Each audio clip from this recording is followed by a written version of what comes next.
Njihov rat ne prestaje. Kristina Kija Kockar odgovorila je Lune Đugani na jednu prozivku za koju svi misle da je upućena Kiji.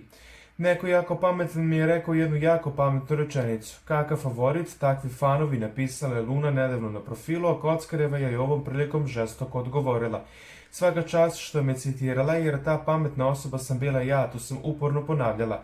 Krivo mi je što je ovome svemu prethodio jedan tragični događaj o kome nije ni vreme ni mesto da pričam.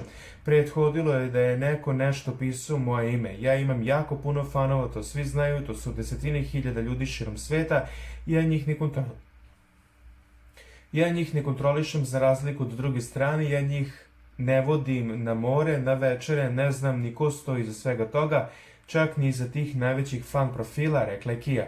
Ja se u njihov rad ne mešam niti ih kontrolišem, to je velika razlika. Meni je taj profil nebitan skroz.